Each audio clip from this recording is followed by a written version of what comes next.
This episode of Warp 5 is brought to you by Audible.com, offering more than 180,000 titles for smartphone, tablet, and desktop. To get a free audiobook of your choice and help Trek FM at the same time, visit audibletrial.com/trekfm. And also by Enterprise in Space, an international program of the non-profit National Space Society. Find out how you can help science and education and become a virtual crew member aboard the NSS Enterprise Orbiter by visiting enterpriseinspace.org. And if you want to join in on the conversation and share your thoughts on this episode or any other, please join the Babel Conference, our listeners group on Facebook. Just type Babel, that's B-A-B-E-L, into the Facebook search field. We look forward to seeing you there. This is David A. Goodman, writer and consulting producer for Star Trek Enterprise, and you're listening to Warp 5 on Trek FM.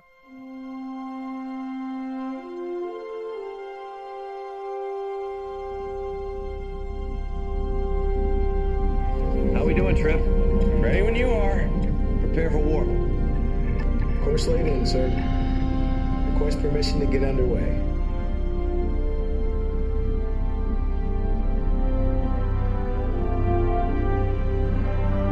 Let's go.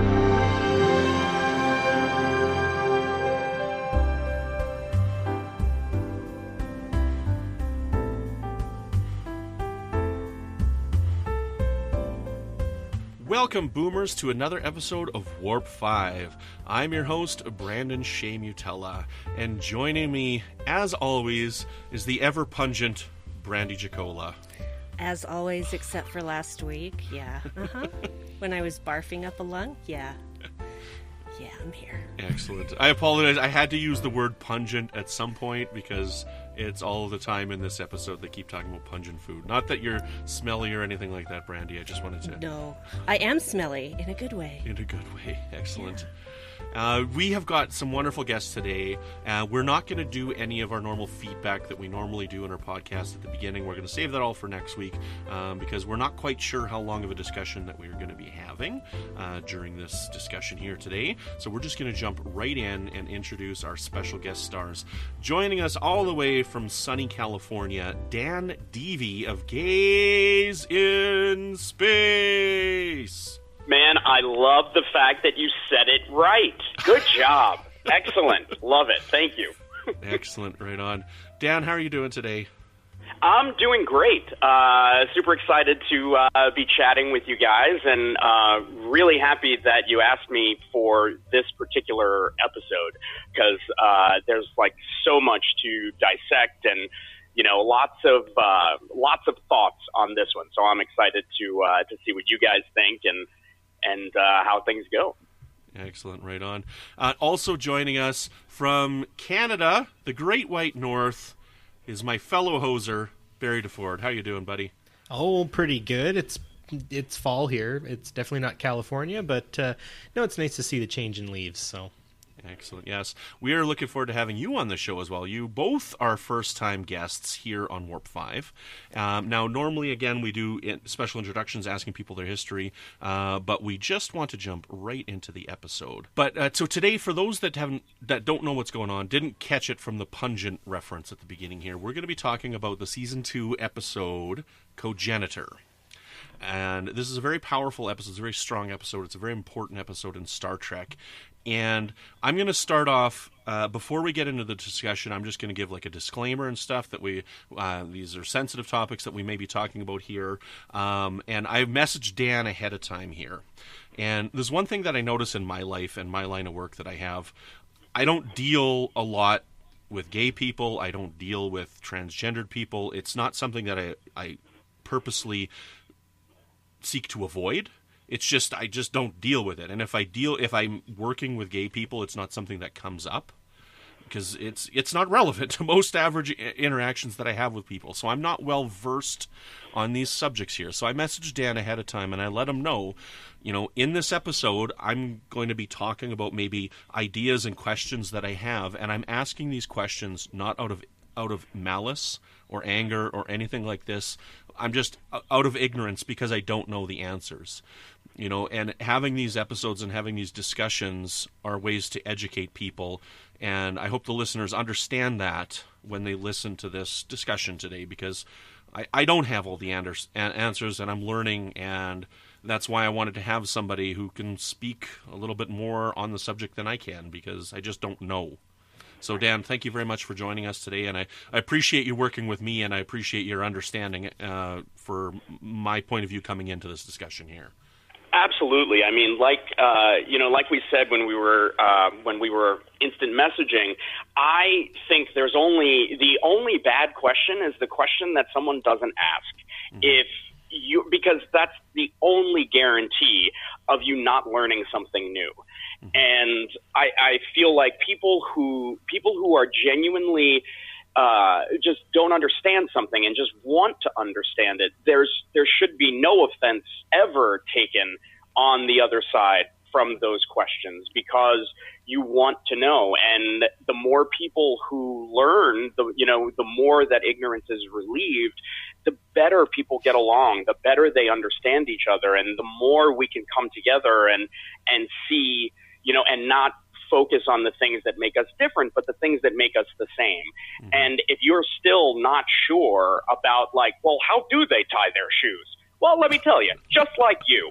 But, it's not a dumb question, because maybe we have a special technique. You don't know, but now you do. So the next time, you hang out with a bunch of gay people, you'll be like, they tie their shoes just like I do. So I think it's a great thing, and I hope that conversations like this happen as often as they possibly can. Well, I disagree. I think that you tie your shoes a little bit more fabulously than I do. I might give you that. Oh, yeah, we do the bunny ears thing. Not everyone does that. That's true. Excellent. Touche. So the episode that we're talking about here, Cogenitor, Season 2 of Enterprise, one of the first things we're going to kind of work our way up to the big discussions here. The first thing I want to address in this is I'm a big fan of Star Trek Generations, and one of the reasons why I love Star Trek Generations so darn much is because of the lighting of it. And this episode, the lighting of this episode really reminds me of the lighting in Generations. The dinner scene that Captain Archer is having with this Vissian, the lighting that's coming in from the window, this yellow lighting, it's very kind of dark in the room and whatnot. I don't really have much to talk about besides acknowledging it and how much I love the lighting of this episode because of the reminders of Generations. Did anybody else think of Generations when they were watching this movie? Did anybody else notice the lighting? Not really. I mean, I noticed the lighting, and I just was like, yeah, it's because they're beside that gigantic star. But Generations didn't come to mind, and good on you for liking Generations. Too many people crap on that movie, and it's great. Yeah, I didn't think of that when I was watching it, but now that you mention it, you're absolutely right. The whole it definitely had a different feel to it because they were super close to the sun, and they were acknowledging the fact that, you know what, especially when you're real close to a star, it's going to come in through the windows and make things look different. But yeah, good catch. Mm-hmm. Well, Brandy knows that Generations is my favorite Next Generation movie. I love it. It's my Star Trek movie from the theaters because it was the first one that I saw in the theaters. So. Oh, I feel so old. Excellent. Okay, so now we're going to talk about first contact without charging weapons, as they mentioned in the show. We've got this alien race, the Vissians, and one of the parts that I really love about this episode is this alien race and having a friendly encounter with a friendly alien race right from the get-go, and how you could tell that Archer is kind of waiting for the other shoe to drop when he's having that first conversation with them, because this is not the experience that they've had. And I kind of love that about this episode. And I love the interaction that they have. And it's even mentioned, I'm sorry I don't remember the guy's name, the one-armed man from the... What? No, Jakar from Babylon 5. That is the first thing you should think about Andreas Katsoulis. He's the one-armed how man about Commander Tomahawk on TNG? No. Yeah, Jakar. Barry one-armed man from though, yeah. I just think this is true Trek. In terms of it, you've got a super excited captain who's, just his whole soul ambition is exploration and discovery, and then as a larger overarching plot, there's the question on the human condition. So I would just say for this episode specifically, quintessential Trek. Mm-hmm. Yeah, excellent. Brandy? I don't know what I really have to add to that. I love this opening scene and just the expressions on Archer's face, and not only that, but the rest of the bridge crew all waiting and waiting, like, oh, you want to help? Mm-hmm. Okay. You want to come over for dinner? Okay. Yeah, all right. I like this. It's just that whole attitude was just perfectly done. Mm-hmm. Yeah, you could tell that they were all thinking to themselves, this is what I imagined this mission to be, like 9 times out of 10. But it's really never been. And now that it is, it's weird. Like, this is odd. I mean, I hope this happens more often, but this is kind of odd for us. Mm-hmm. Yeah, I think they played that really well. Because I can't remember any other time in Star Trek where it's happened like this. Can you guys think of another instance in Star Trek where there's been this friendly of a direct interaction? I mean, we had the other one that I can think of. I can't remember the episode, but there is the Enterprise episode where they meet those religious people, and Phlox has that great encounter with them watching the comet going by or whatever it was. I can't even remember which episode that is off the top of my head right now, but I think it's a season 1 episode. But that's the only other time where I can think that people like really hit it off right off the bat in this kind of way. Yeah, like even tried and tested alien contact tends to be a problem, even with your allies and stuff. You know, he's got Andorians later trying to stab him and whatnot. And yeah, this first group of aliens, I can't think of a single episode where things go this smoothly in that respect. Mm-hmm. Yeah, I think there were. I don't remember the name of the episode, but there was that time they visited the planet and everything was all good with relations until Porthos peed on a tree. Does anybody remember that one? Then things kind of went south. But yes. Before Porthos peed on the tree, everything was cool. Mm-hmm. I forget which episode that was. Yeah, that would have been a season 1 too. I forget too because there was a couple of episodes that they dealt with that alien race. That was because they had the one with that was A Night in Sick Bay, the one you're talking about. That one was A Night in Sick Bay. Yeah, he has to apologize. They were also in Vox Sola, right? Because they were the ones that gave them the white alien, the white Cretaceans. Is that what they're called? Yes. Yeah. I remembered. One of the things that Star Trek does best is it does take a look at social issues and it brings them to the forefront while using an alien species. And these Visians have something really interesting with them, and that they've got this third gender, which they call the Cogenitor. And I'm guessing that Cogenitor is the name for the gender because they've got 3 of them. They don't really address it in any other way. They don't really call themselves males or females. But we've got this third gender here. And talking about this third gender, one of the issues that I had going into this, and one of the discussions that we're going to have later on is like about the rights of this individual. And they talk about this third gender being only 3% of the population. And when you stop and think about that, that doesn't sound like a large number of people. Right? Like 3% is not a large number. So I wanted to sit down and I actually calculated out, because we don't know how large of a population the Visians are. We don't know. They stick to their own solar system. They don't go too far out. They don't travel too far. But even if we said that they had 7.5 billion people, which is just a little bit more than Earth right now, I just picked that number. And I actually went through Wikipedia. And I actually calculated out how many of our major centers, of our largest cities for population in the world, would it take to get to 3% of the population. Honestly, I expected 3. I expected it to be the top 3 cities because some of the cities have such a large population. But I actually had to get to 19 cities before I came to 3% of the world's population, which was 225 million people. Wow. So when you stop and think about it for a second, so if the Visians have the same population as Earth, there are 225 million Cogenitors, which is a lot of people. So now, because I did the work for it, I'm also going to list those 19 cities, just so people kind of understand, okay?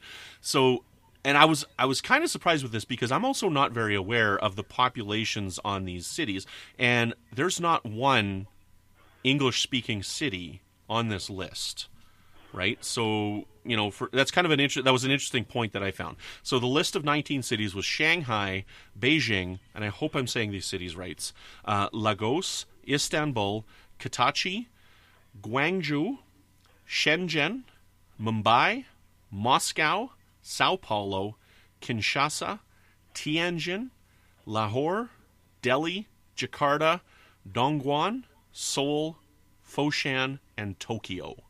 So that's chronologically by the amount of people. That is the top 19 cities in the planet, and it took that many cities to get to 225 million people. I was kind of mind blown by that. I'll leave that open to you guys to discuss here. So that's how many technically cogenitors we may have. What do you guys think about that? I'm glad you did the math because I'm very bad at math. Math's hard. And I, too, would have expected it to be a smaller number. But it's, when you start to really look at the vastness of our planet, it's very easy for us today because everything is, so much of what we deal with on a day-to-day basis are global things. It's easy for us to think like, well, the planet, whatever, it's, it is, but it's freaking huge. And the amount of people that are on this planet is staggering. So, again, glad you did the math because I wasn't going to.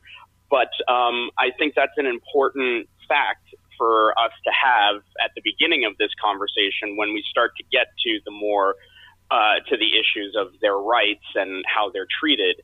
It's important for us to be able to think about exactly how many persons we're talking about. Mm-hmm. I think of what do we have on Earth as a sort of a representative, and I think of bees because flowers oftentimes need bees to root around for the pollen and then go to another plant and do the same. I mean, unless someone goes around with a Q-tip and does that, there's really no other way for these plants to reproduce. And so I kind of think of that and, just how much of a show flowers put on to bring bees to them and stuff like that. So I find it interesting that they actually treat this cogenitor basically, almost with disdain when, there are so few of them. And, they kind of make mention that population control sounds like it's a thing.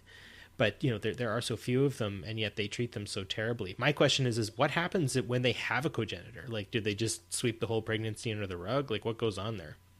Yeah, those would be interesting things. See, you brought something up there. I don't think that population control is an issue. I think that they are limited because of the amount of population, and it's going to be something that we'll get into later. I want to kind of save that one yet because there's a couple other topics that I want to bring up first. But it does remind me a lot of the Andorians and how they're portrayed in the novels, right? So I'm going to leave that as a tease there, and I'm going to bring that up in a little bit. But it is very interesting that this 3% is as large a number as it is. But I do want to talk about the fact that there's a third gender. And as I expose myself to social media and reading and listening to podcasts and reading people's tweets and reading people's opinions, there are some things that I still have trouble with when it comes to this, because on Earth we have two genders, right? And this alien culture has a third, and that is something that is not on Earth. And while we have people right now who are, identify as something different than what they were born with, or as far as I understand it, there are people who identify as a non-gender at all. These are really foreign concepts that I myself have an extremely difficult time wrapping my head around. So, Dan, I wanted to kind of open it up to you and talk about this as people on Earth, because the only other comparison that I can ask, and I wish I could find this number, and I've searched this number because I've wanted to find this out. I would like to know what the percentage of the population of our planet is that identifies as LGBTQ. 33%. Hi, everyone. I reached out again to Barry after the recording of the podcast to try and find the website that he was talking about, where there was a poll conducted and 33% of the people identified as LGBT. So if anybody knows where that is, if you could please post it in the Babel Conference link. Barry was able to find it again. He did send me another link, which I will post in the comments of that thread, that has it identified more as 4.1%, and it says that the portion of American adults identifying as lesbian, gay, bisexual, or transgendered increased to 4.1% in 2016 from 3.5% in 2012. These figures, drawn from the largest representative sample of LGBT Americans collected in the U.S., imply that more than an estimated 10 million adults now identify as LGBT in the U.S. today, approximately 1.7 million more than compared with 2012. So again, these are large numbers. They don't sound like large numbers, but they are very large numbers. So please continue the discussion in the Babel Conference. If you can find any more information, just find the thread for this podcast. Now let's get back to the discussion. How do you know that number, Barry? I read it and I can't remember where. I'll have to find the link. I would love to know that, because I've looked and I've not found it anywhere, and I'm flabbergasted with that number because that number seems so huge. And that's 33% of the entire world's population? I think it was a Canadian study, and they said that approximately 33% of the Canadian population, exhibits a tendency towards somewhere on the LGBT spectrum, where they would consider themselves lesbian, gay, bi, trans, in that sort of sense. So I'm gonna throw this out right now, as gender isn't a binary, sex is a binary, and gender is actually a social construct.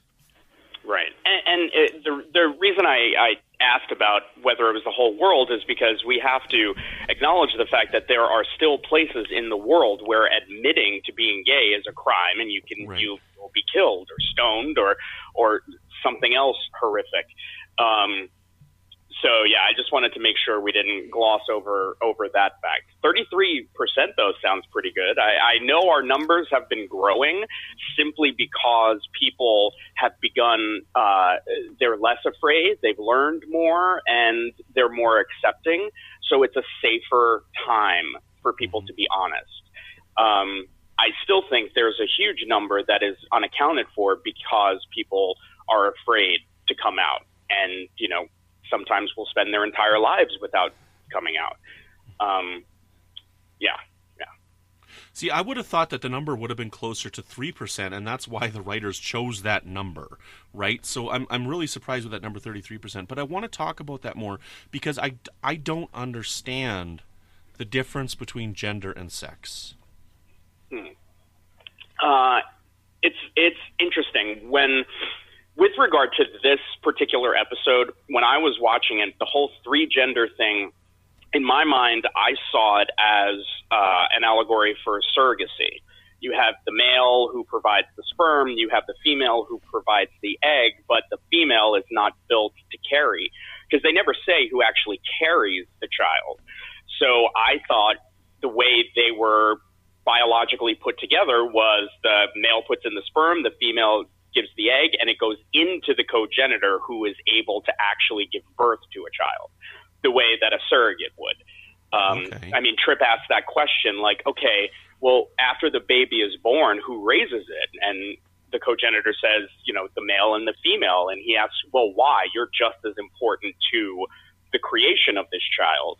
And that's a big issue in surrogacy, because you're asking the person who gives birth to this child oftentimes to never be in that child's life or a part of things at all. And regardless of whose genetic material it is that created this being inside of the surrogate, there's a connection. And it's a connection that is forced closed oftentimes, like it happens with the cogenitor. So that was kind of how I saw, trying to figure out what the process was, because they were very clever to not explain it. When Phlox starts to explain it, Tripp says, I don't want to know. And Phlox gets excited. He's like, but I have pictures. He's like, no, I don't want to know. But that was kind of my take on how it all worked. I don't know if you guys, were thinking of some other process But that's how I kind of reasoned it out in my head, how it would physically work. See, I thought of it a little different in that, like what Flock said, in that the cogenitor probably just provides an enzyme. And my interpretation for that is that's why the cogenitors were pushed aside and just sent along to other couples after the fact, is they get one thing from them, they get what they need, and then the two of them continue with the pregnancy on their own. The cogenitors no longer needed, they're gone. But, it would almost be more powerful if this cogenitor is simply used as like a, what's the incubation chamber basically for a baby, and that's how they're treated. Like that would be a whole nother powerful layer to this story if that's what turned out to be the case. Right. Yeah, because you feel like with their level of technology, I mean, they're significantly more advanced than humans at this point. Why wouldn't they simply be able to extract the enzyme from cogenitors and have the couple, take a hypo spray? There you go. You got it. I feel like there has to be a long-term involvement that the cogenitor is involved in. Otherwise, why not just make it a shot? Mm-hmm. Yeah, I think that's sort of similar to seahorses without the third individual involved. The male fertilizes the female's eggs, but then the female deposits the eggs into a pouch into the male, and then he gives birth to live seahorses later on. Mm-hmm. So I would say that's probably the most logical thing. And I don't know. I speaking of that though, I think it is kind of almost impossible what Trip asks by like, oh, you should have a part in this, being's life that you're going to help bring into the earth. But if there's only 3%, that's a lot of Christmas cards. Brandy, did you want to add here? We keep going and going. I want to make sure you get involved in this conversation here as well. I'm sorry. I don't know that I'm qualified to say anything about this. Mm-hmm. I do agree with what Barry said about gender being a social construct, because I've always felt like whether you're male or female, that's your sex is dependent upon what your equipment you're born with, but gender is not the same thing. So, and I don't have any experience having that kind of discovery process in my life. I do identify as female. I have always felt that I was a female, so I am a female. And I don't have any basis for what it's like for someone to find out I am not what I was born with. I am something else. Or I don't want to be classified as male or female. And actually, this reminds me, this is way off topic, but there is a comic book. Oh, boy. Put on my nerd glasses here. There's a comic book called Dead Man in the DC universe. I'm not going to explain why he's Dead Man. Let's just push that aside. But there is a non-binary character in a miniseries that they did some years ago, and they just identified as they. Those were the pronouns: they, them, their, and just from the drawings, you could say, okay, they kind of look male, they kind of look female, but in the great scheme of things, what does it matter? What does it really matter? You love whom you love, and this particular other character was married to someone else, but really good friends with this non-binary person. And it was just, there wasn't any big deal made about it. There wasn't any, oh, hey, look, we're being progressive. It was just there, and I just appreciated that. Mm-hmm. Like, it may not be relevant, but that's just a concept that I just don't understand. And I know that if I don't understand it, I know there's a couple other people. There's at least two other people that don't understand either, right? So. Oh, but, I mean, I honestly think it's something that, because I don't fully understand it, because that's not been my experience. My experience in life has been just as a plain old regular gay white guy.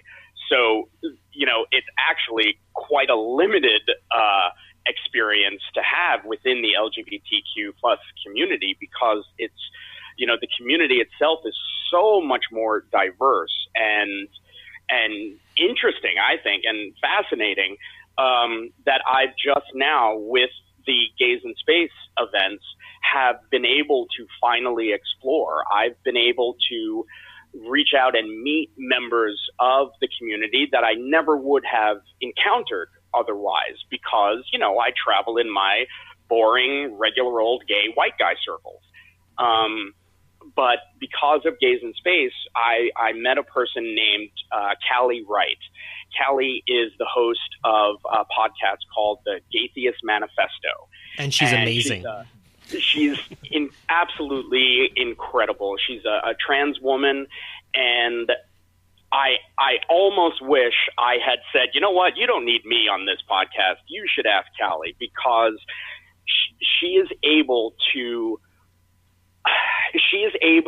just in her relating her experience and the stories of her life, what she went through, the things that she struggled with, she's able to make it comprehensible to someone who has not been through something similar.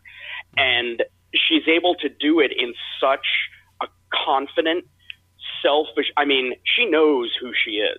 This is someone who struggled with identity for a long time, but has come to terms with it, has embraced it, and is 1,000% sure of who she is. I don't know many straight people that can make that claim. And I feel like my eyes have been opened to the complexity of the gay community, especially in terms of trans individuals, because of my friendship with her. She gave a speech at the big party that we just did in Vegas during the Star Trek convention that, it brought half the room to tears. And it was just so incredibly touching. She referenced the Next Generation episode, The Outcast, and it gave a speech that had half the people in the room, a couple hundred people in tears. After she finished, Bob O'Reilly, who plays Gowron, was so moved by what she said that he told a story about a gay friend of his that he had in his youth that he had never been able to share with anyone before because he was never in the right place for it. And being able to tell this story about his friend brought him to tears. It was an incredible experience to see how her story affected everyone else, because everyone else, even if you can't identify with confusion about gender issues, you can absolutely identify with the feelings that an individual experiences while struggling with it. And I think that's really the key to understanding the trans perspective. I don't think it's so much that you need to know this fact and this fact and this fact. I think it's when you hear a story about someone who has struggled with these issues, you realize that it's all the same thing that we all go through, you know? And I think that's really the way to begin to understand someone who is quite different than you are. That being said, I'm still learning. I am still learning, and I hope I never stop, because every time you think like, okay, well, that's the last of us. That's the last type of us. There's another one. That's why now it's LGBTQ+, because we've realized when you truly embrace all of the possible permutations of, sex and identity and gender, the list is incredibly long, and it keeps getting longer because people are finally not afraid to share who they truly are. When years ago, it would never be talked about. Mm-hmm. So that's my diatribe on that. Sorry, that was a little long. Mm-hmm. That says a lot of what I was thinking about, kind of like just all the little pieces there. The first bit is for context, and she's a bit of a controversial character, but there's a YouTuber I've been listening to for a while. Her name is Natalie, but she goes by the YouTube name ContraPoints. Now, she's not a family-friendly YouTube channel by any stretch of the imagination. She gets us into some very deep stuff, talks politics as well.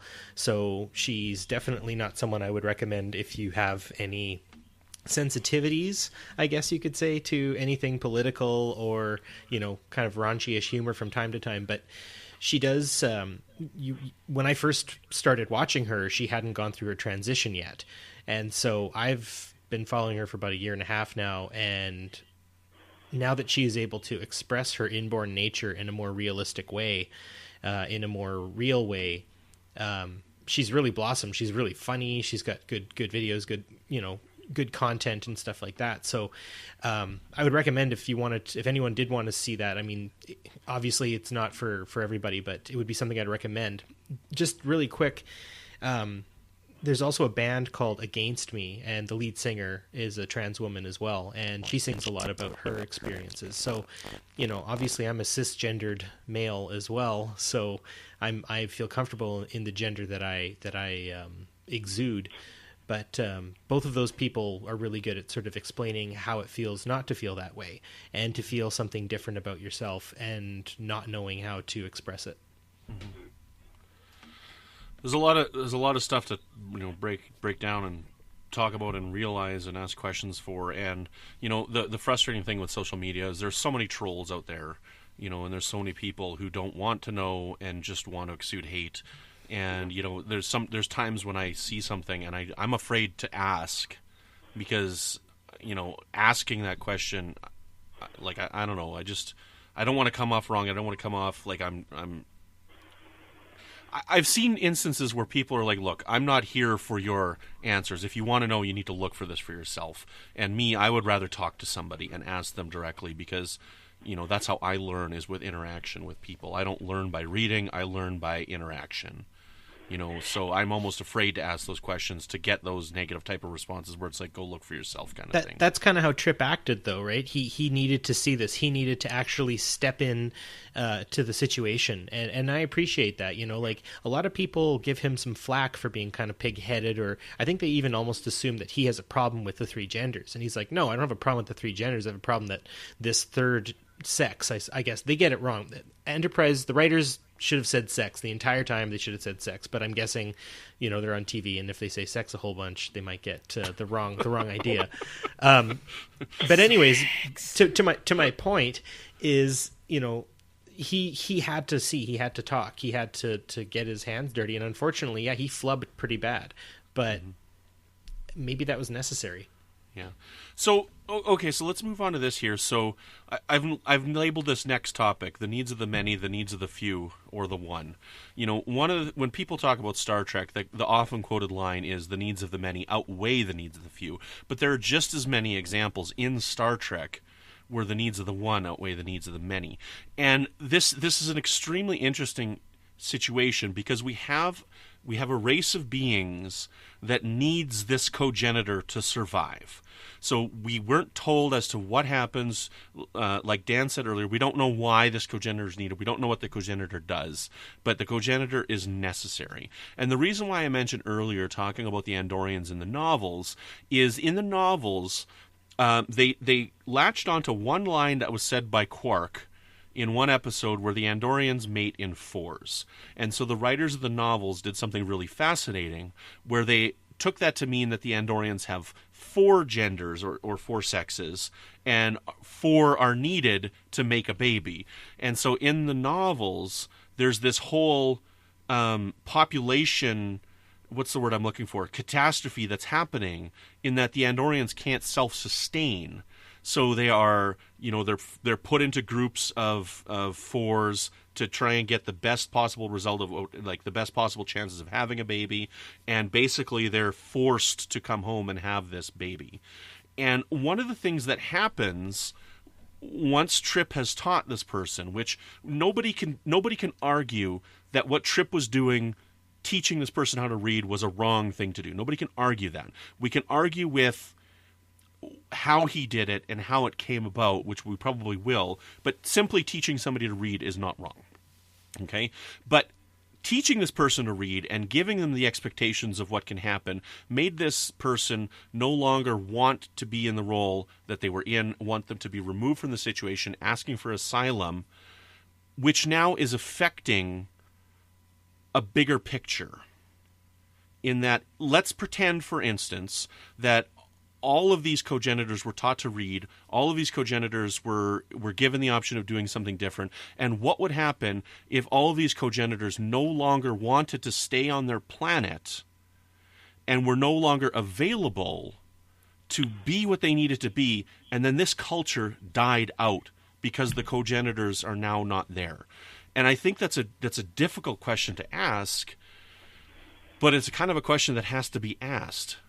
Well, I think it's similar to the question that the South asked during the Civil War, which is, well, how are we going to, have our fields? How are we going to farm? And how are all these things going to happen if you take away my slaves?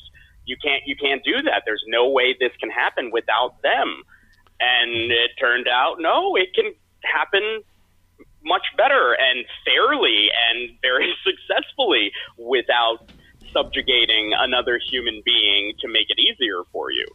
So well, I think it's a very similar situation. If you give a cogenitor the choice of either being, of service to their race by helping them procreate, or living their own lives and doing something else with their lives, I think there would be plenty who would still opt to help their race continue and thrive. Mm-hmm. But I can see how the leaders of that society would look upon that as a potential catastrophe. We give them the right to choose, and they don't make the right choice, we might all die. Mm-hmm.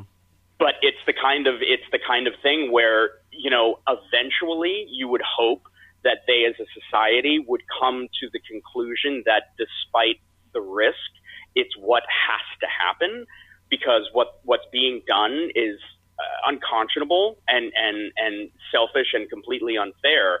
And then they just have to deal with the consequences of that. You would hope. See, well, I understand what you're saying. I don't think it's the same type of situation as slavery, because the work that slaves were doing can be performed by anybody, right? And they were simply taking advantage of people and forcing them to do the labor. They don't want to do that stuff. Where with the situation with the cogenitor is, from what we've been told on the show, birth cannot happen without the cogenitor. And that right, cogenitor but is absolutely I was necessary. thinking more along the lines of, from the perspective of slave owners, they looked at it as, you're taking away the only means I have of making a living, because it was inconceivable to them to think, well, I can just pay people to do this work who choose to do it. And, the development of technology and machinery and things like that, all those things, I would assume, were not in their brains at the time. And same with the cogenitor. Right now, the way society looks at it is, listen, we need them. They're a tool. Without them, we can't have babies. Well, maybe that's not true. Maybe if you didn't take that for granted, you would research ways of doing it without subjugating the cogenitor. Maybe you would put research into figuring out how to make it possible for just a man and a woman to have a child. But because they are so certain that they need that tool, that work will never be done, and those questions will never be asked. Mm-hmm. That's kind of what I was thinking. Right. Yeah. Now, sorry, I just want to say, for the listeners, I have read all the books and do know how that works out. I don't want to spoil anything, right? But some of the things that happened with the Andorians may have just been mentioned. Yeah, I think this is definitely a massive. But what do we do now? Sort of scenario. Dan, that was really well put. I think to build on that, it's the same way. I worked at a historical park in Edmonton, Alberta, called Fort Edmonton, and I got to dress up old timey for 4 years and basically play and get paid to do it. But the way people dressed back then, or anything like that, sometimes we as old timey folk would be appalled at what we would see, and I think that's what it boils down to is, imagine Brandy, if you went back to the into 1885 Edmonton, Alberta, for some reason, and you showed up in a pair of trousers and said, anyone want to play a game of rounders? And then you swigged a beer. people would literally faint in the streets. They wouldn't know what to do with themselves. First of all, like, you're wearing trousers. Of course, you'd never call them pants, and you would call your legs limbs and all that sort of stuff and whatnot. But yeah, I mean, that kind of a change is almost sort of like dropping like a cultural nuclear bomb. And I think that's kind of what Trip does. Now, is that important? Well, I think the other piece of this is the fact that it is sort of a class thing as well, right? As we are starting to find out, gender is very fluid. Gender is very much a broad and never quite easy to pin down sort of thing. It's sort of like it's like an electron. Once you know where it is, it's moved somewhere else, kind of thing. If we apply that, really, couldn't a cogenitor, become an engineer or a captain of a ship or build the rockets they use and stuff like that, and live a completely average life where maybe, they kind of get like a ping or something where it's like, hey, we need you now, because I think with there's such a small population, they definitely need that. But the way that this alien race has managed to get this figured out is by just sheer subjugation. Right. Mm-hmm. Now, I'm not saying that teaching these people to read will make them not want to have the babies, right? Because there are plenty of women who want to be stay-at-home moms. They've got education available to them. They're able to learn. And on Earth, these women still choose to be stay-at-home moms. They still choose to have babies, right? I'm not saying that's the case. What I'm saying is that, like, even in the episode, they say, we've got 3% of the population as cogenitors, and that seems to be the right amount for us to have our population growth and whatnot. Now, I want to ask this question, and again, this is a hard question because I'm not knowledgeable on this, right? But I saw a video on YouTube, and it was a really disgusting video, okay?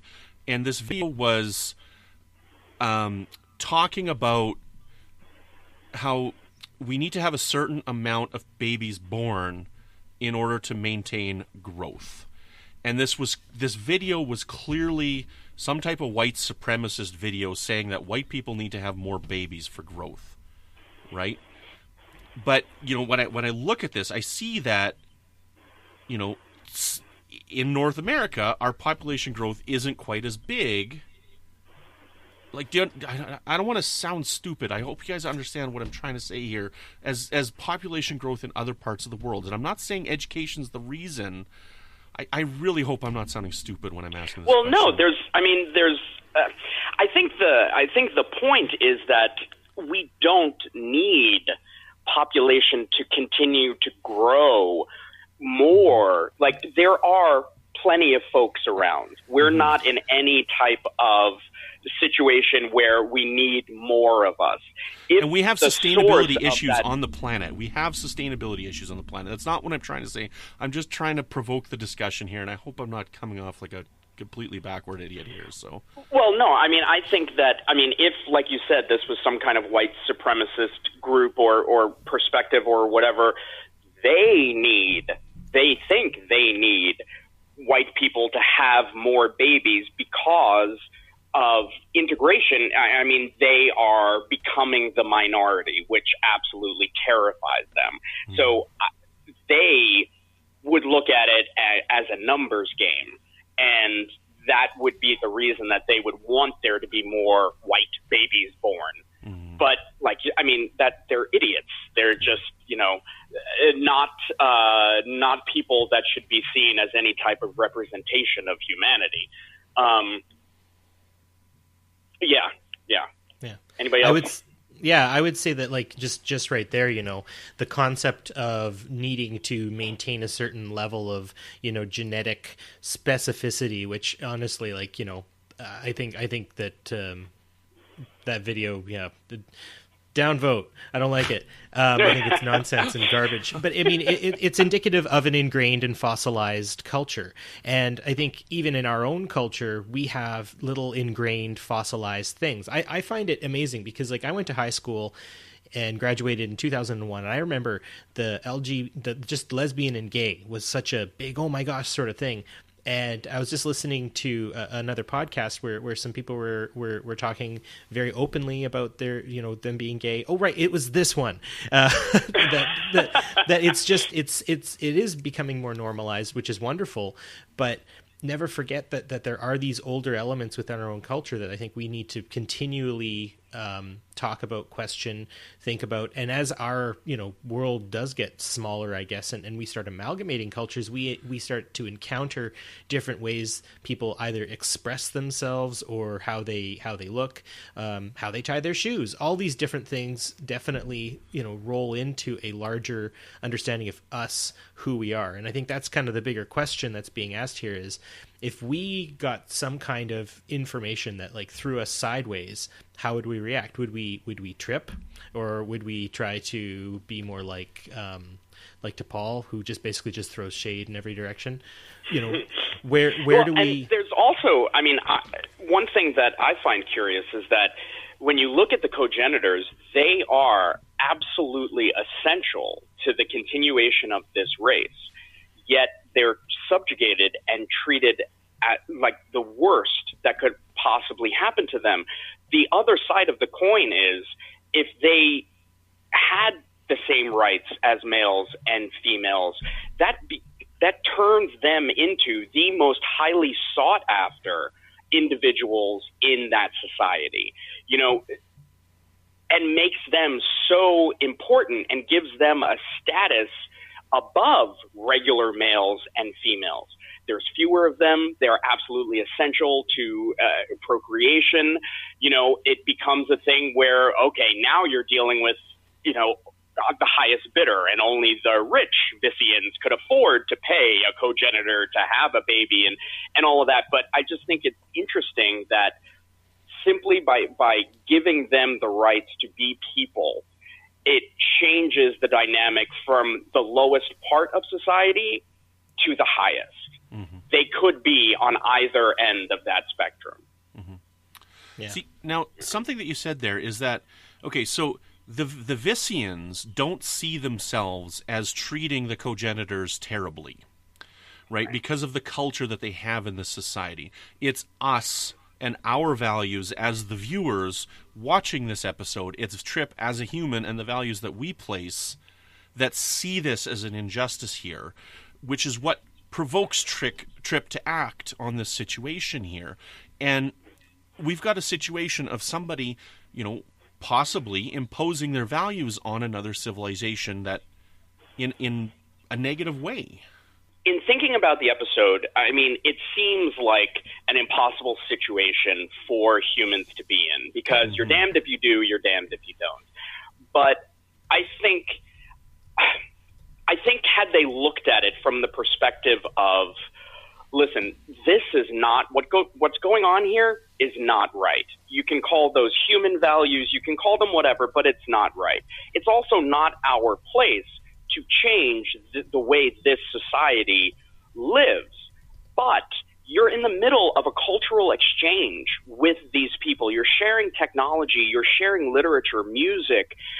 The thing to have been done would have been to go to the males and the females and say, hey, about this cogenitor thing, you ever thought that maybe they could be people?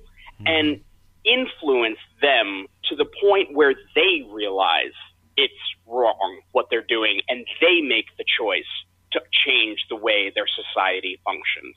Because then we're not forcing them, we're not changing anything, we're simply giving them the benefit of our experience and our perspective. And then, real change could happen.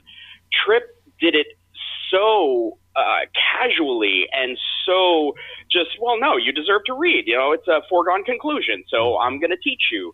And Archer is left with, okay, now she's been, the cogenitor has been taught all these things. Do I, let it remain here on the ship or send it back? And he sends it back. Now it has a thirst for knowledge. It has an understanding of what its potential is. The potential of its life, and it's so much more than it had ever imagined, that it dealt with it by ending its life. And that's Trip's fault, because he didn't have a long game plan. His plan was way too short and just not thought out. That's the only place I feel that he made a misstep, because he didn't take into account the difficulty that the Cogenitor would experience as soon as they were forced to leave the accepting environment of humanity on the Enterprise. Mm-hmm.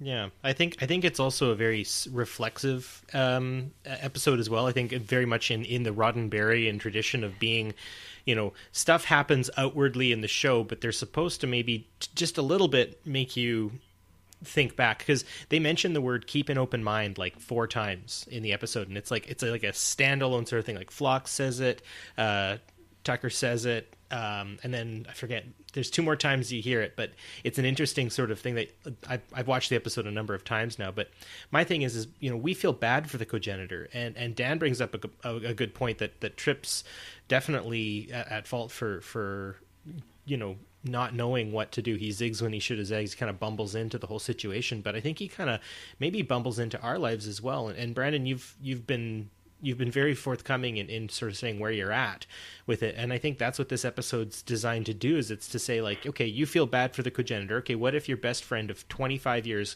comes to you and says, I'm trans, I'm a woman. Mm-hmm. What do you do? Like, how do you react to that?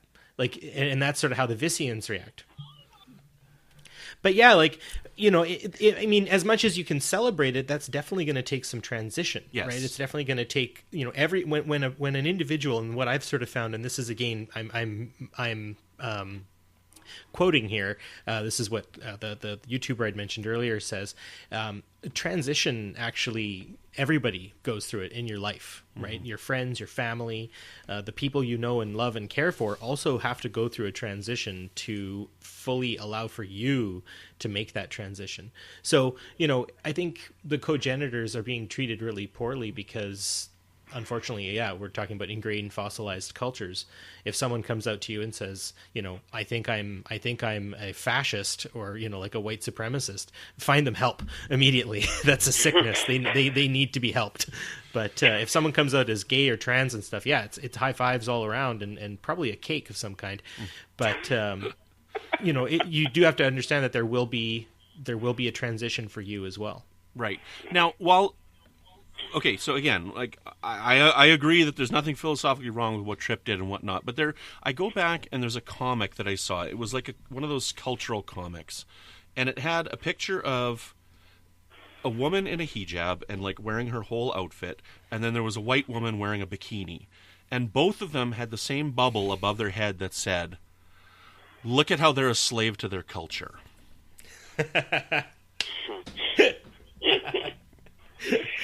Oh, yeah. Okay, and so, like, I question this, and I'm like, okay, so while, people have a culture, and at what point is it okay for us to impose our culture on other people?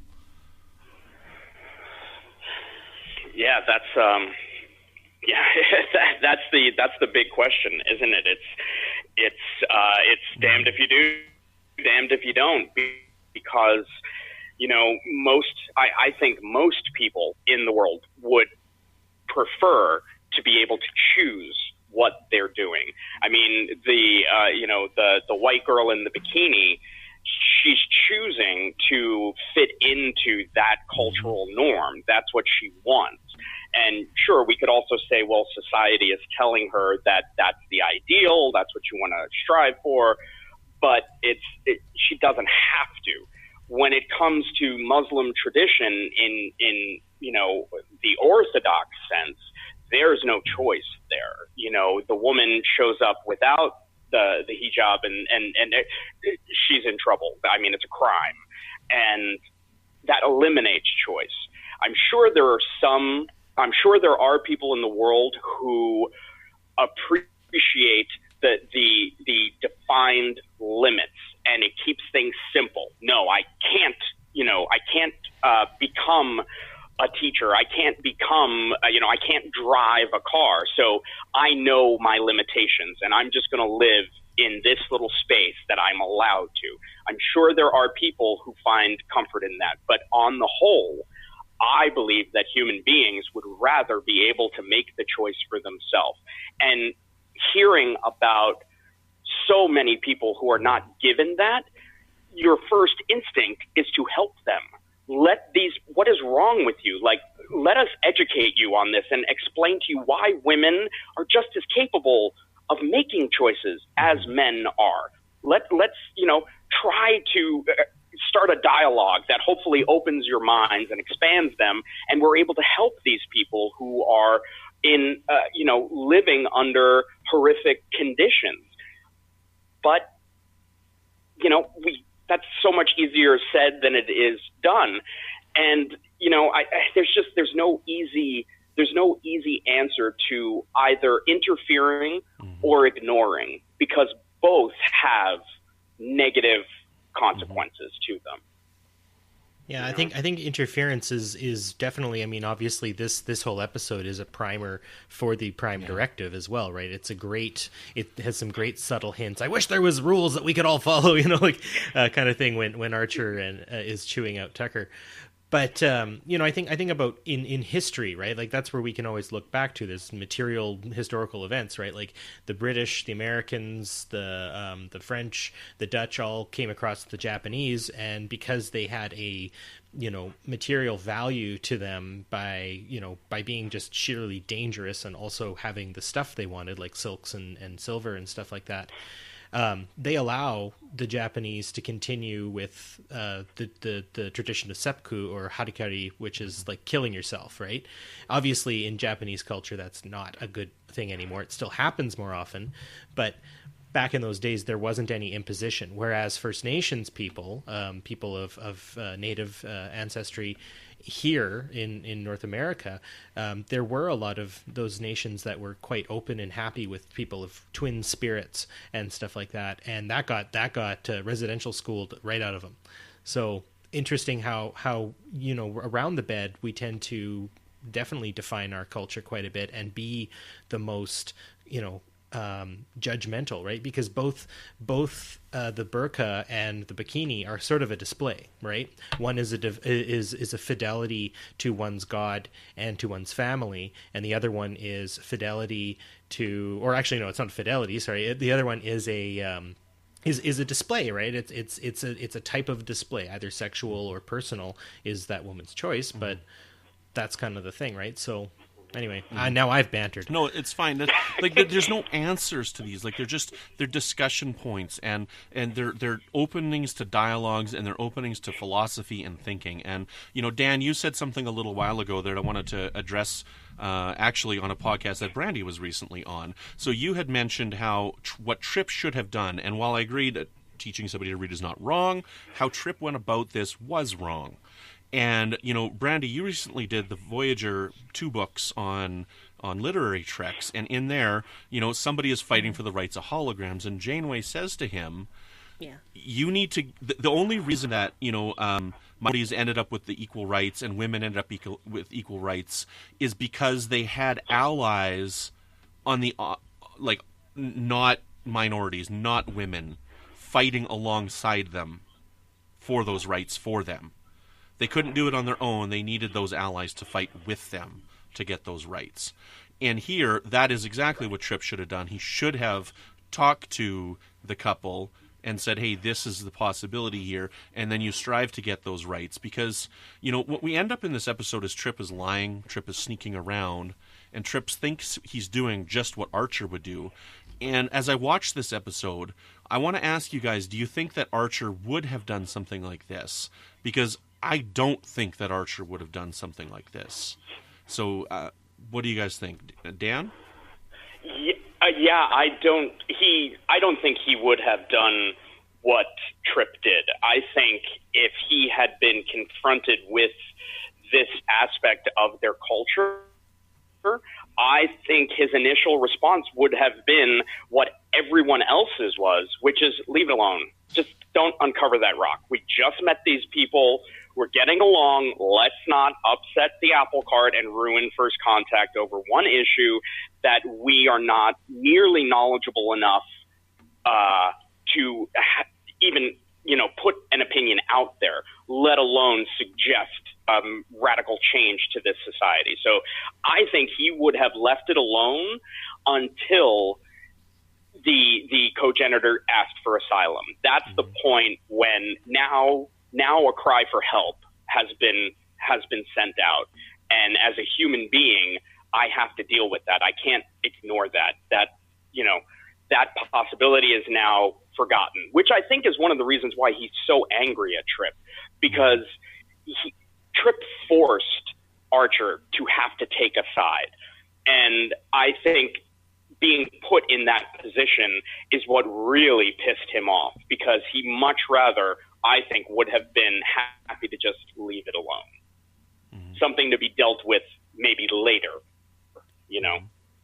Barry, what do you think? Do you think Archer would have done something like this? No. Archer would have been a lot more, as Dan said, just a lot more diplomatic about the whole thing. He would have, done everything he could to express perhaps a bit of consternation over such a thing, but I don't think he would have, gone so bullheaded, I guess is the best way to put it. Like, we do that too, like if you came across a person who said, like, I don't know what, like just any kind of sort of slightly like, wait, what? My co-host on my podcast is a vegan, and so he has to kind of like gently bring that into conversations, especially when about to eat with people, because it's not like he's gonna like swat a steak out of their hand or something like that. But I think everyone kind of becomes a little extra self-conscious and all that sort of stuff. So I think like what Trip does actually sort of kind of defies what we would consider to be normal human nature of like, oh, that's interesting. And then moving on and being like, whoa, what the heck's going on here kind of thing. Like, he just dives in head first. So I'm not too sure.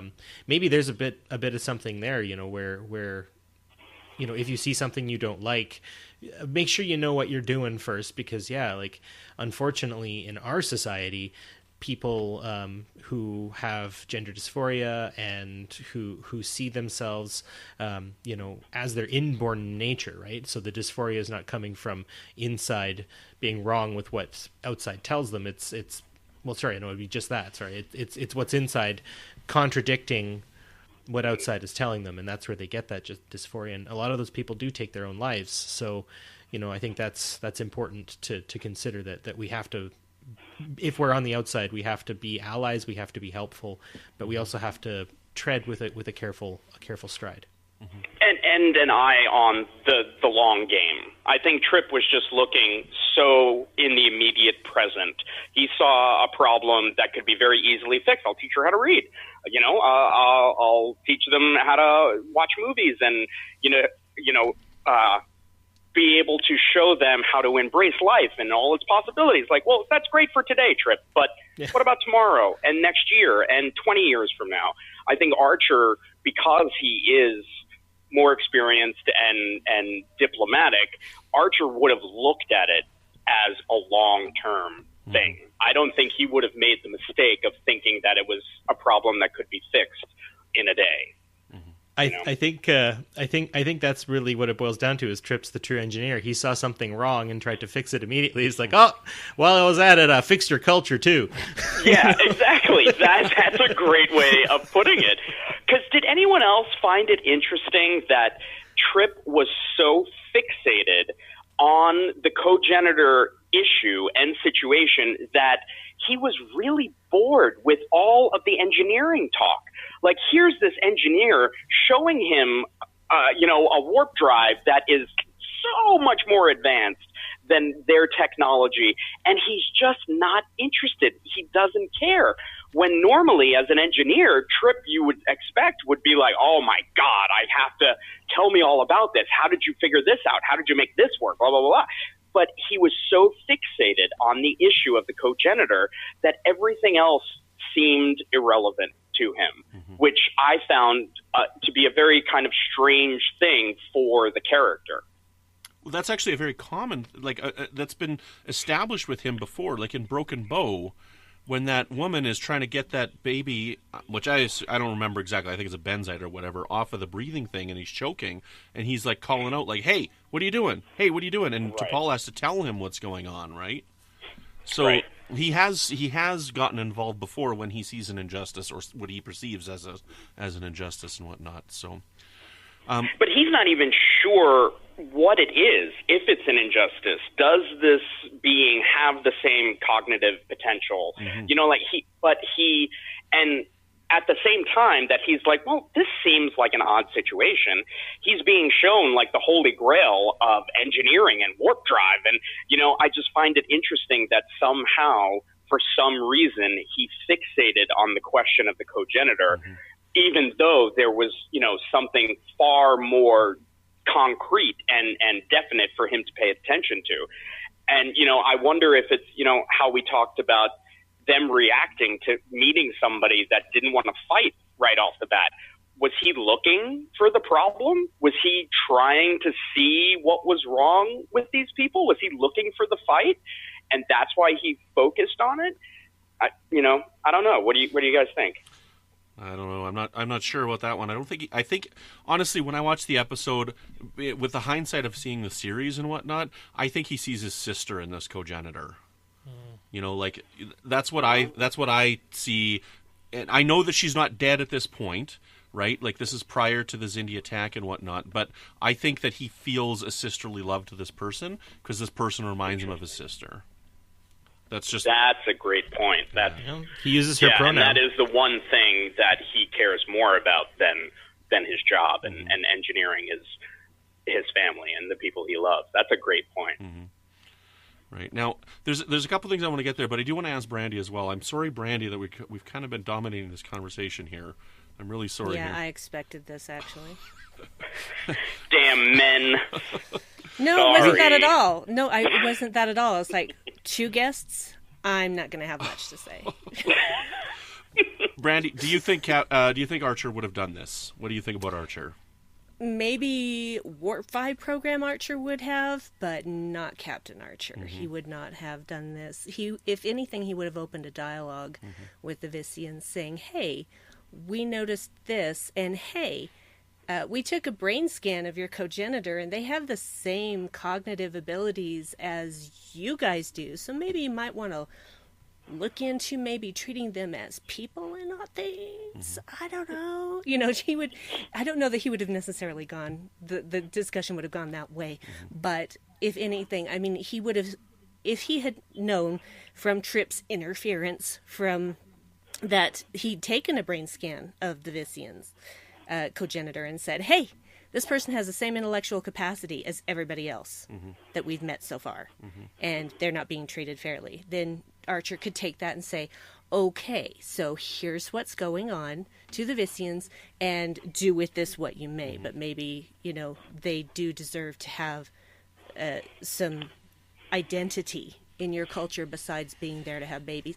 And quite frankly, you can't tell me that a race as technologically advanced as that cannot find some way of harnessing that enzyme from the cogenitor or whatever it is that they need, and not requiring the presence of the cogenitor for however long it takes to conceive a baby. You can't tell me that it's not possible. Now, you can tell me that they're so set in their ways that they haven't bothered researching it, but if something happened where all of a sudden all the cogenitors learned how to read and most of them decided they didn't want to stay, now they've got the necessity to try and figure that out. So, but sometimes that's what happens.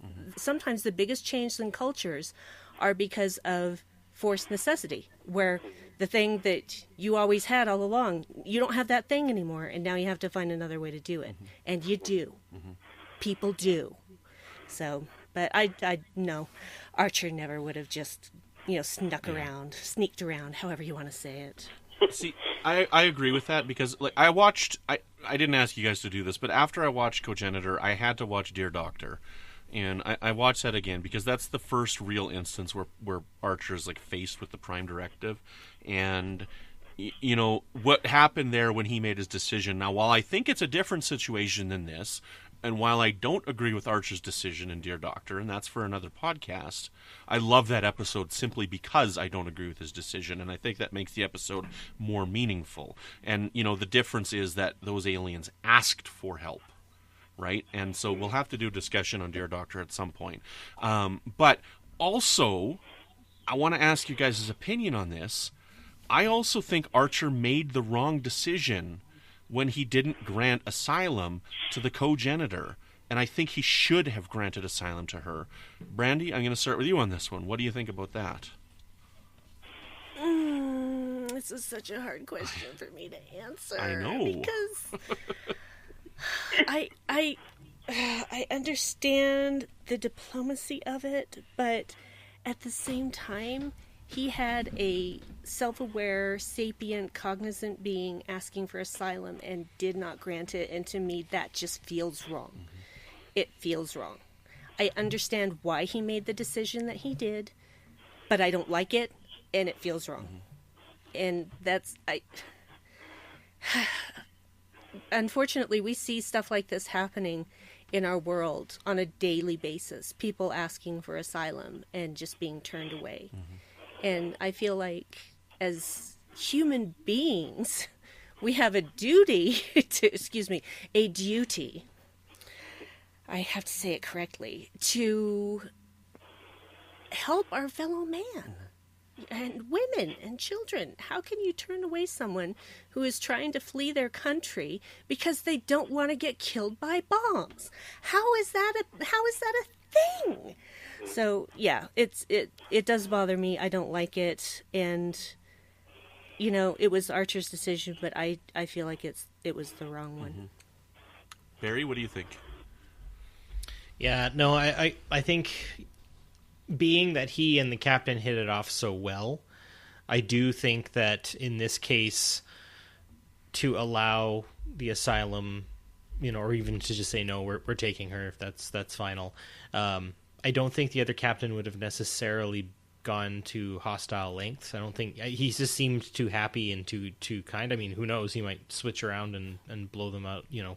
Just throw them into the star or something like that. But yeah, no, I agree with Brandy. That was the bad choice. But I mean, again, in our society, the wrong choice does happen, and that's why we see suicide rates so high in people who are not being accepted for their inborn nature and for who they are. So again, it's a reflexive sort of thing. Mm-hmm. Dan, what do you think about not granting asylum to the Cogenitor? Well, I think that one really interesting thing, one interesting choice that they made with the episode is that we don't know how the captain reacts to the suicide. We know that he's on the line and he's angry. We or sad. We don't know, is he upset because we influenced the Cogenitor? Basically we broke the Cogenitor and now we have one less, or is he truly bothered by the fact that he didn't see the Cogenitor as a person? And now, after the experience with humans, he realizes that they are people. And I'm sorry it took the death of this individual, but now I get it. And maybe from this point on, he will be the one to push for change in his society. I mean, I think that's a possibility. That's an optimistic Roddenberry thing that could have happened, because like you say, he was in love with the humans. He was enjoying the cultural exchange. I don't think there was ever any danger of armed conflict. He wanted things to work out. So for Archer, I think that when he said, listen, we're in no hurry to leave, spend a little more time wrestling over this, man. Like, we don't know what the time frame is, like how long he thought about it, but it seems that it was a decision that was arrived at fairly quickly. And because of how open the captain was to this exchange, I mean, there could have been a long discussion about this. This could have been something that he could have worked on.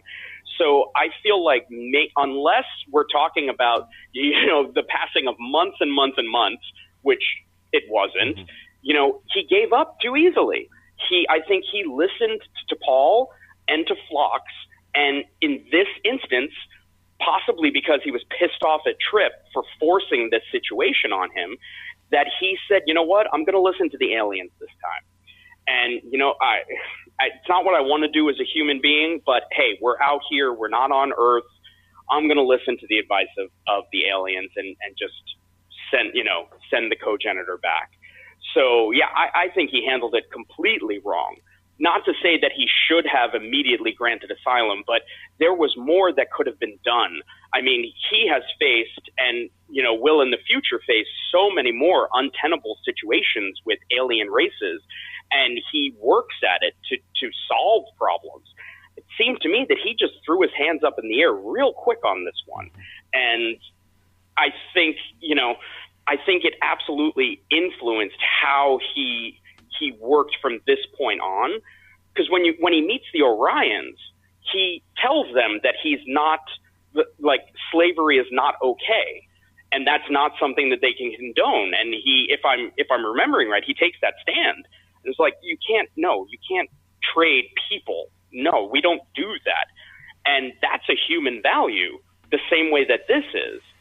But it was easier for him to take that stand on the Orions, I think, because this already happened. And even he probably realized that he messed up, and he should have tried harder. And the good thing about that is that we really find out that it's the men Orions who are the slaves. Oh, it's all good. Sorry. Anyways, this has been a pretty intense discussion. This has been a really good discussion here, and I really want to thank you guys for it. And it's great. I mean, it's hard, and I had a lot of crazy questions, and I appreciate your guys' support on it. I do want to go around one more time, and before I get your guys' information, I do want to ask if you have any final thoughts on the episode itself. Dan, we'll start with you. Do you have any final thoughts that you want to say? I think that this was, it's been said several times, I think this was a perfect example of classic Star Trek. It does what Star Trek does best, which is asks questions and explores humanity, and ultimately leaves it in the hands of the viewer to decide what would you have done in that situation. And I think they were so clever in the specific pieces of information that were left out of the story, because that opens it up to what's your interpretation. You try to think about what the Cogenitor's role is, and it's just endless possibilities. We could talk about this episode for hours upon hours, and for me, that's the sign of a really good show. It's like reading Shakespeare. You can read Shakespeare over and over and over again, and there's always something new to talk about. There's always a new aspect to explore, and I think this does it in spades. So props to Cogenitor. Barry, did you have any final thoughts on the episode? Yeah, just to echo, and also internet high five to Dan on the Shakespeare reference for the episode there too. It is. It's quintessential Trek, because real quintessential Trek is timeless, and right now it's such a prescient conversation now, and like the flip phone communicator and the self-opening doors, once again Trek has managed to predict what's going to happen about 10-ish years ahead of its own time. That the big gender conversation is really starting to pick up now, finally. And yeah, Trek talked about it early, and I think that's really great. And it's good to look back on at this episode and gain some insights on the philosophies and stuff. And I'm hopeful one day we can still look back on it and go, wow, that was actually a problem back then. That's crazy. Brandy, did you have any final thoughts on the episode? I have the same reaction to this episode that I do to Similitude in season 3, which is I ugly cry at the end. Yeah. And I'm not ashamed to say it. It just breaks my heart into a million little pieces, because I'm a very sympathetic person, and I am good at placing myself in other people's, situations, and, thinking about what they would do and how I may or may not would do the same thing. A lot of what Barry said, it was very prescient of what's happening now, and there are quite a few Star Trek episodes we can point to throughout the pantheon of Star Trek that have done this, and I don't think Enterprise gets enough recognition for how groundbreaking that it was, and this episode is a prime example of that. And I appreciate the discussions that it engenders. But engender isn't. I didn't really mean to use that word. You know what I mean. I'm an English teacher. That was correct. Okay. Thank you. Because I'm an English nerd. I'm a grammar nerd. My final thoughts on it is I think this is one of the most important episodes of Star Trek. And, I've heard it talked about with, episodes like the Outcast, Let That Be Your Last Battlefield, and this one here where they're like, they were good for their time, but they don't quite get it right. And, they're maybe a little bit too on the nose and whatnot. And I mean, like, I'm sorry, but these episodes are important episodes for laying the groundwork for discussion, because while there's a lot of people out there who have submersed themselves in LGBT culture and they know the terms for everything and they know what you can and can't do and what you can and can't say, not everybody knows that. And these are important episodes still to this day as a launching point for people to ask the questions that need to be asked, and understanding and learning. I mean, for all these people that complain that Let That Be Your Last Battlefield is too on the nose and it's, it was good for its time but not anymore. Well then, I mean, there's still racial issues going on the planet right now. And everybody should watch Let That Be Your Last Battlefield. And everybody should watch this, because I still have questions even after this, for this discussion, for this Cogenitor. And it is one of the most important ones. And yeah, a lot of people, brush off Enterprise as like, fluff Star Trek, not very good. There's some really important stuff in it, and this is one of the episodes that I love. And I'm glad that we can discuss, and I'm glad that we finally been able to do a deep dive into this episode. And I still don't quite know where I was trying to go. And that video that I brought up online, like I just thought of it off the cuff that I saw it, and I didn't really know where I wanted to go with that. So bear with me on that one. That was a big flub that I made in this episode, but I'm still going to leave it in, right? Because it's part of the discussion, and it's part of the discussion that I had and where my mind was going while we were talking about this, because these are points of view that people have, right or wrong. They're discussion points and educating points. And absolutely. And if I could just interject for a minute, I keep asking questions, because that's, communication is key. Once, you shouldn't feel like, oh God, I want to ask this question, but I don't know the proper terminology and I don't want to offend anybody.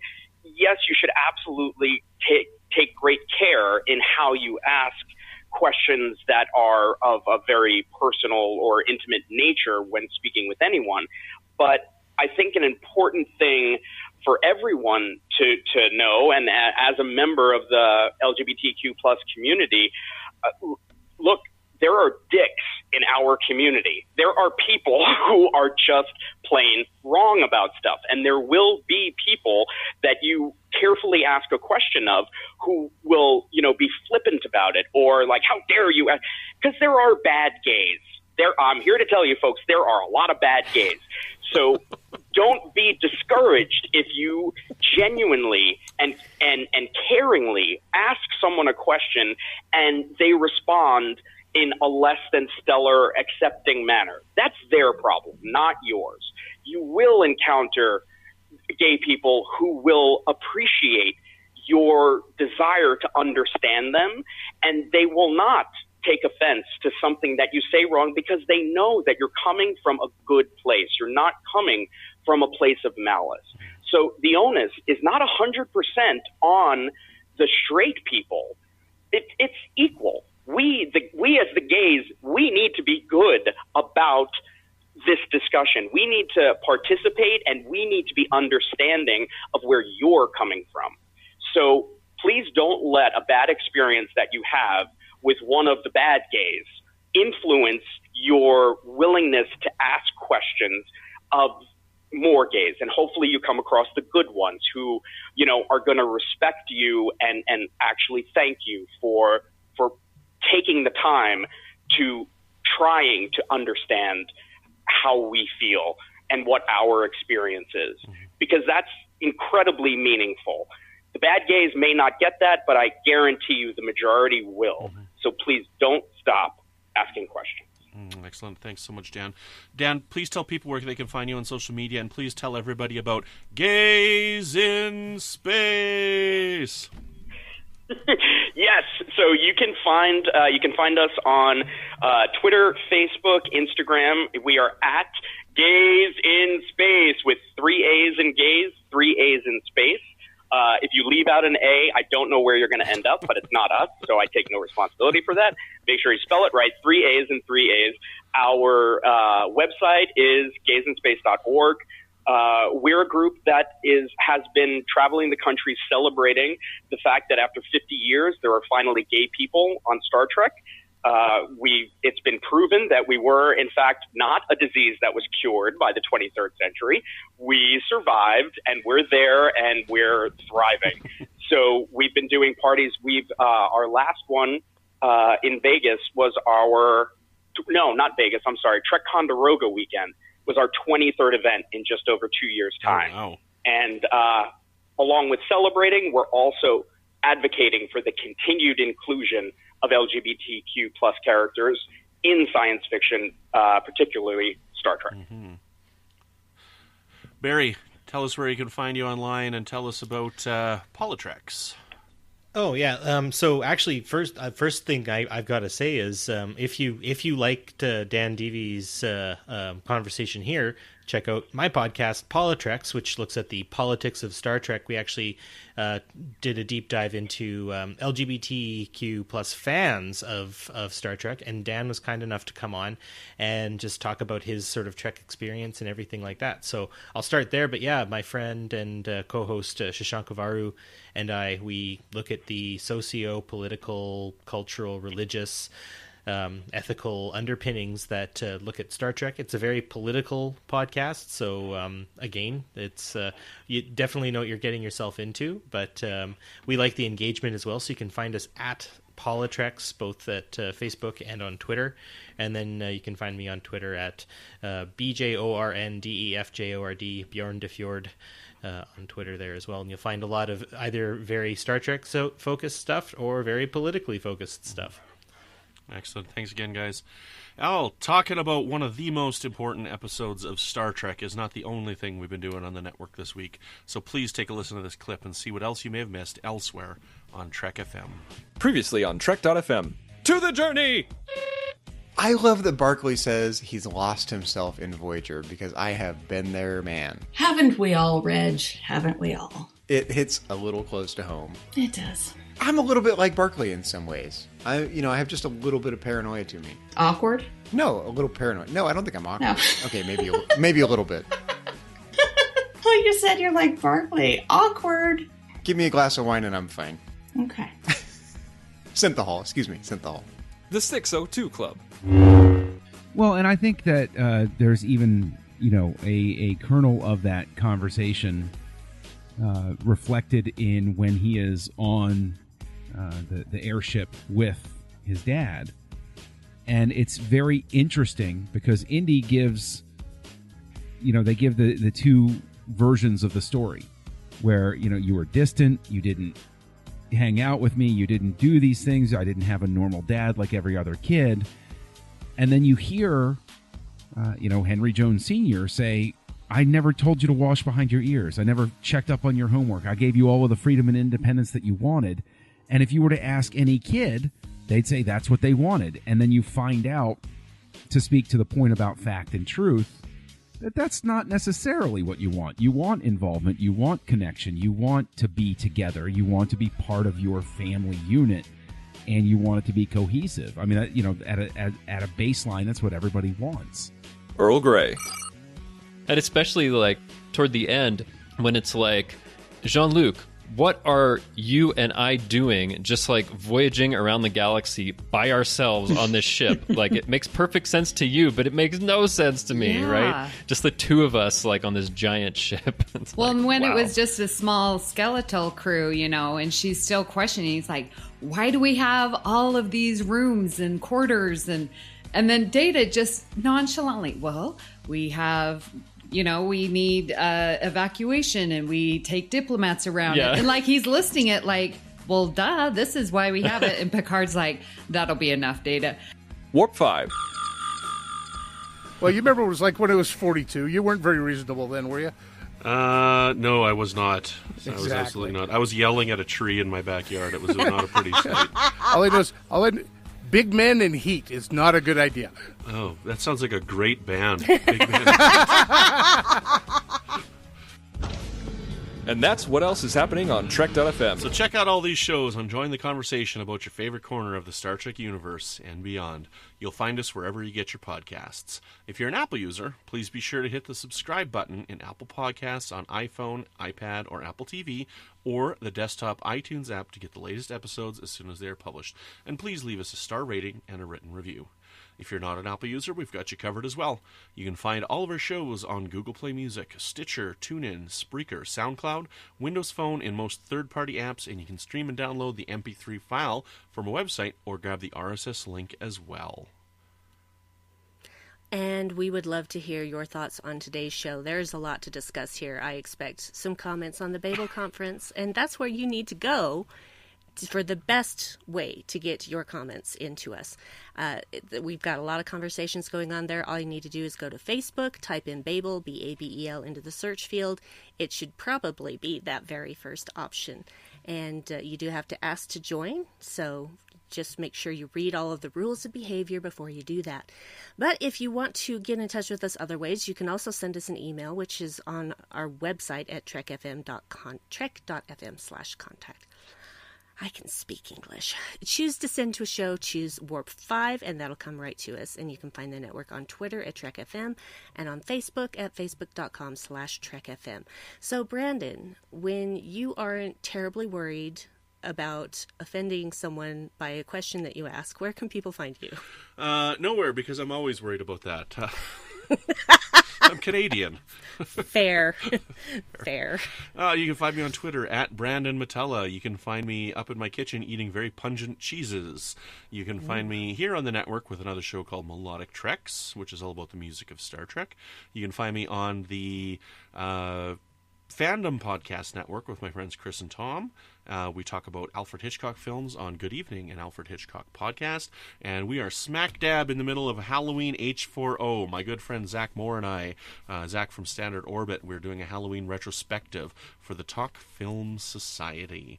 And I believe the episode that just came out, this airing of this, we just had a Halloween 5 come out. And Tuesday we're going to be covering both the producer's cut and the theatrical cut of The Curse of Michael Myers, and it's a pretty fun discussion with John Mills, so definitely check that out. And then please keep following on, please watching, because we have a lot of fun talking about Halloween H2O and Halloween Resurrection, so it's a really good podcast, and Zach and I are having a heck of a lot of fun over there. I'm very excited because the new one's coming out. We still have 2 episodes to cover. We haven't recorded yet the Rob Zombies. So the Rob Zombie remakes, so we still have those to record as of this recording right now. And I guess that's probably it. So those are the major places. I had a recent episode on the Cinematic Sound Radio Network for my show Breaking the Waves. Only been 1 episode so far, but that's about electronic film scores, and I focused on the music of Trent Reznor and Atticus Ross. And Brandy, when you're not trying to learn how to drive a brand new starship that works on 5 axes of spatial orientation, where can people find you? Oh, dude, I'm going to ace that driver's test, let me tell you. You can find me on Twitter at Brandywine12, Brandy with an I, 12 is a number. You can find me lurking in the Babel Conference from time to time. I try to get more active, and then real life intervenes. Gosh, real life. You can also find me from time to time on the 602 Club. When Discovery has new episodes again, I will be on Live from the Edge with my friend Bruce Gibson. You never know where else on the network I might show up. I do things and stuff sometimes. And I also have a podcast with my wonderful sweetheart Dave called the Dark Corner Podcast, so you can find it on darkcornerpodcast.com. And it has swears, so you have been warned. If you'd like to keep all of our shows coming to you each week, you can become a patron of the network on Patreon. Just visit patreon.com/TrekFM. That's patreon.com/TrekFM to get all the details. Perks include early access to episodes, exclusive content, producer credits, and more. Available through our special patrons website, Patron Zone. Not pungent zone, patron zone. It requires a great deal of money to produce, host, and distribute these cheeses each month. We really appreciate any support you can give us and hope you'll join the team. Again, you'll find all the details at patreon.com/trekfm. I don't like pungent, strong, stinky cheeses. I like my cheese mild. Marble. I like all cheeses. Marble, mozzarella, maybe some Baby Bell, cottage. You know, that's my thing. So... I don't like cottage cheese. It's like eating vomit. Oh, I love cottage cheese so much. You know what I like? I put like either seasoning salt in it or garlic salt in it. It's so good. It's not the taste; it's the texture. You know, that's why my wife doesn't eat yogurt. Is because Yeah, she doesn't I like can't the do that texture. either. Oh Yeah, my goodness. that makes me go. Yeah.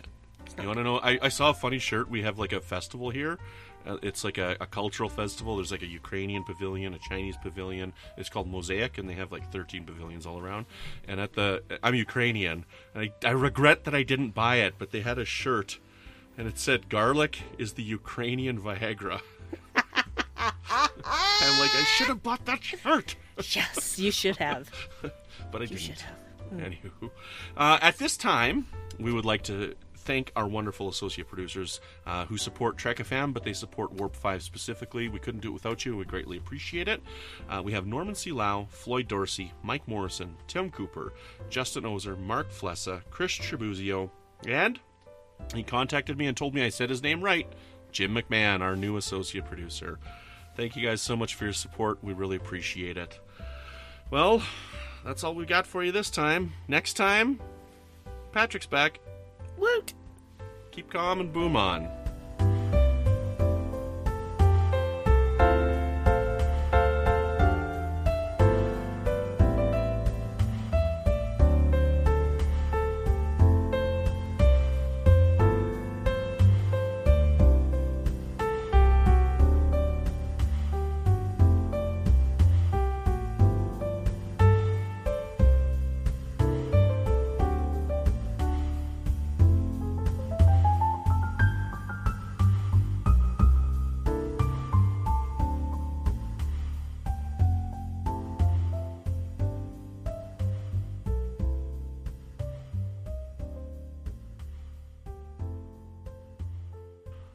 That was pretty darn good.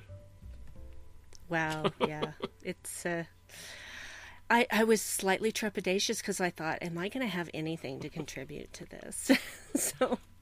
But it turns out I did have Good. a bit, so I'm good. I was just, I had that slight fear of what if I say the wrong thing, and then I told myself, stop being stupid, Brandon. Yeah. So, Well, that's like, I was sitting there thinking, should I even delete that comment that I mentioned about that video? And I'm like, well, no, because what I said at the end, No. I'm like, that's just where my mind was going while we're talking about it. And while I didn't have a fully formed idea, that's, so. well, and here's the thing. You know what it made me think of, that you talking about that video? It made me think of Mormons, because I live in the Mormon capital of the planet. The center of the church is here. And what they do here is they get kids married as young as they possibly can and having babies before they realize they can do something else with their lives, because they're losing members like you would not believe, because this generation of millennials is going, no, I'm not going to do that, because the church put out a statement that that they would not allow children of gay parents to remain in the church unless they denounce their parents. And basically, I don't know what exactly they wanted from them. A written statement that they denounced their parents and their lifestyle. And that was just like, oh, hell no. And there was a mass exodus when that happened. A lot of people just flat out left the church, had their records removed, everything. So it's just the way that they treat the LGBTQ community is so backwards. And so they've been at this for years, the whole get them married young, get them having babies young, before they realize that there's more to life than getting married. And they can't have sex before marriage if they want to get married in the temple.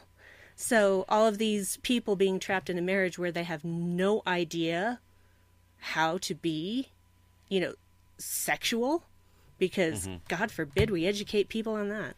But that just got my train of thought going, because that's what they want. They want those people born into the church because it's easier than converting people. Yeah, I know what you're saying, absolutely. Do you want to have that part in or not? Okay. No, okay, that's fine. no. That's fine. No. I'm just saying, because we could use that as like a way to come back in and be like, it got more discussion, so that's fine. I won't put it in. If you want, I'm okay with it. Okay. Actually, I'm okay with it. Excellent. And if someone that I know has a problem with it, then so be it. But I don't think anyone I know listens to this podcast besides Dave. Well, I don't have to put it in, so I was just thinking that's all. Because we were just privately talking, so yeah.